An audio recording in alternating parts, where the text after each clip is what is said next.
Thank you.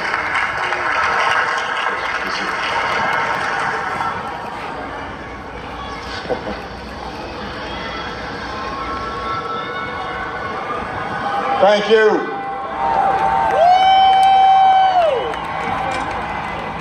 Good shot, John. Good shot. James Baldwin once wrote, "For while the tale of how we suffer and how we are delighted and how we may triumph is never new, it always must be heard." For while the tale of how we suffer and how we are delighted and how we may triumph is never new, it always must be heard. Today, as so many generations have before, we gather on our national mall to tell an essential part of our American story, one that has at times been overlooked.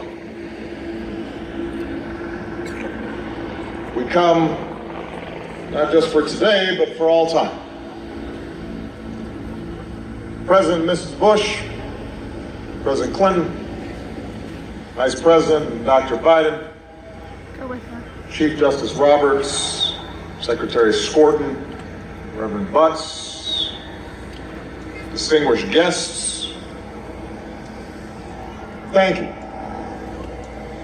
Thank you for your leadership in making sure this tale is told.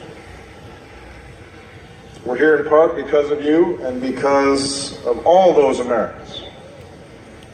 The Civil War vets, the civil rights foot soldiers, the champions of this effort on Capitol Hill, and for more than a century kept the dream of this museum alive. It includes our leaders from Congress, Paul Ryan, Nancy Pelosi. It includes one of my heroes, John Lewis, who, as he has so often, took the torch from those who came before him and brought us past the finish line. It includes the philanthropists and benefactors and advisory members who have so generously given not only their money but their time. It includes the Americans who offered up all the family keepsakes tucked away in Grandma's attic. And of course, it includes a man without whose vision and passion and persistence we would not be here today, Mr. Lonnie Bunch.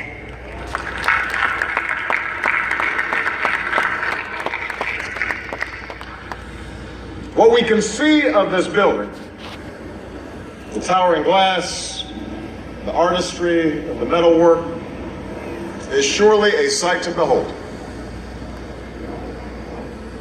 But beyond the majesty of the building, what makes this occasion so special is the larger story it contains. Below us, this building reaches down 70 feet. Its roots spreading far wider and deeper than any tree on this mall. And on its lowest level, after you walk past remnants of a slave ship, after you reflect on the immortal declaration that all men are created equal, you can see a block of stone. On top of this stone sits a historical marker, weathered by the ages. And that marker reads, "General Andrew Jackson and Henry Clay spoke from this slave block during the year 1830. I want you to think about this. Consider what this artifact tells us about history, about how it's told, and about what can be cast aside. On a stone where day after day, for years, men and women were torn from their spouse, or their child, shackled and bound and bought and sold and bid like cattle on a stone worn down by the tragedy of over 1,000 bare feet. For a long time, the only thing we considered important, the singular thing we once chose to commemorate as history with a plaque, were the unmemorable speeches of two powerful men. And that block, I think, explains why this museum is so necessary. Because that same object, reframed, put in context, tells us so much more. As Americans, we rightfully passed on the tales of the giants who built this country, who led armies into battle, who waged seminal debates in the halls of Congress and the corridors of power. But too often we ignored or forgot the stories of millions upon millions of others who built this nation just as surely, whose humble eloquence, whose calloused hands, whose steady drive helped to create cities, erect industries, build the arsenals of democracy. And so this National Museum helps to tell a richer and fuller story of who we are. It helps us better understand the lives, yes, of the president, but also the slave, the industrialist, but also the porter, the keeper of the status quo, but also the activist seeking to overthrow that status quo, the teacher or the cook alongside the statesman. And by knowing this other story, we better understand ourselves and each other. It binds us together.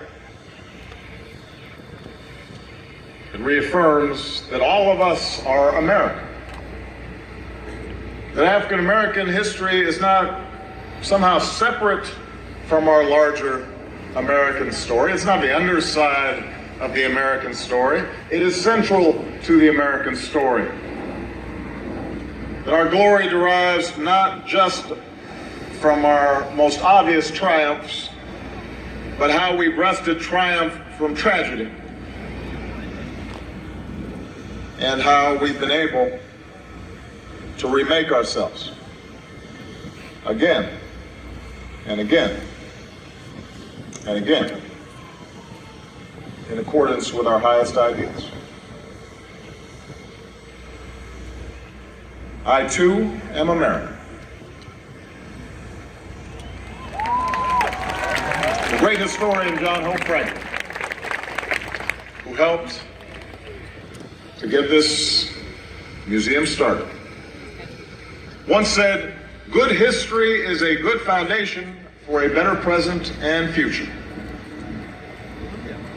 He understood the best history doesn't just sit behind a glass case. It helps us to understand what's outside the case. The best history helps us recognize the mistakes that we've made and the dark corners of the human spirit that we need to guard against. And yes, a clear-eyed view of history can make us uncomfortable. It'll shake us out of familiar narratives. But it is precisely because of that discomfort that we learn and grow and harness our collective power to make this nation more perfect. That's the American story that this museum tells. One of suffering and delight. One of fear, but also of hope. Of wandering in the wilderness and then seeing out on the horizon a glimmer of the promised land.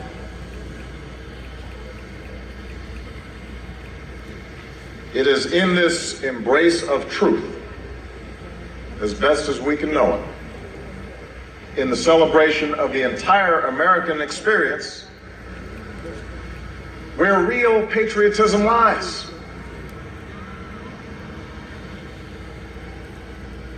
As President Bush just said, a great nation doesn't shy from the truth. It strengthens us, it emboldens us. It should fortify us. It is an act of patriotism to understand where we've been. And this museum tells the story of so many patriots. Yes, African Americans have felt the cold weight of shackles and the stinging lash of the field whip, but we've also dared to run north, sing songs from Harriet Tubman's hymnal. We've buttoned up our Union blues to join the fight for our freedom. We've railed against injustice for decade upon decade, a lifetime of struggle and progress and enlightenment that we see etched in Frederick Douglass's mighty leonine gaze. Yes, this museum tells a story of people who felt the indignity, the small and large humiliations of a whites-only sign, or wept at the side of Emmett Till's coffin, or fell to their knees on shards of stained glass outside a church where 4 little girls died. But it also tells the story of the black and white youth sitting alongside each other, straight-backed, so full of dignity, on those lunch counter stools. The story of 6-year-old Ruby Bridges, pigtails, fresh pressed dress, walking that gauntlet to get to school. Tuskegee Airmen soaring the skies, not just to beat a dictator, but to reaffirm the promise of our democracy and remind us that all of us are created equal. This is the place to understand how protest and love of country don't merely coexist, but inform each other. How men can proudly win the gold for their country, but still insist on raising a black gloved fist. How we can wear an I Can't Breathe t-shirt and still grieve for fallen police officers. Here's the America where the razor-sharp uniform of the chairman of the Joint Chiefs of Staff belongs alongside the cape of the Godfather of Soul.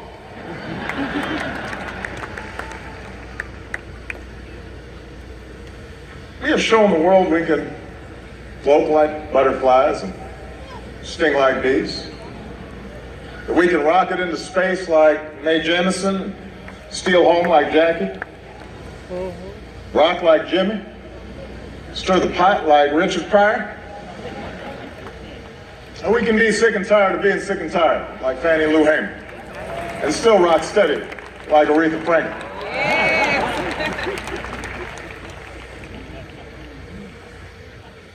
We are large, Walt Whitman told us, containing multitudes.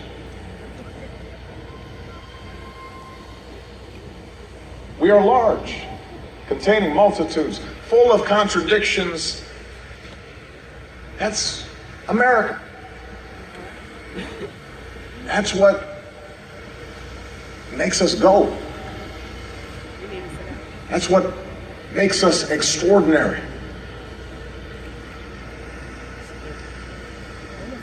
And as is true for America, so is true for the African American experience. You should just sit in her chair, huh? Yeah. We're not a burden on America or a stain on America. We're an object of pity or charity for America. Okay, go ahead. We're America. And that's what this museum explains. The fact that our stories have shaped every corner of our culture. The struggles for freedom that took place made our Constitution a real and living document, tested and shaped and deepened and made more profound its meaning for all people. The story told here doesn't just belong to Black Americans. It belongs to all Americans, for the African American experience has been shaped just as much by Europeans and Asians and Native Americans and Latinos. We have informed each other. We are polyglot, astute,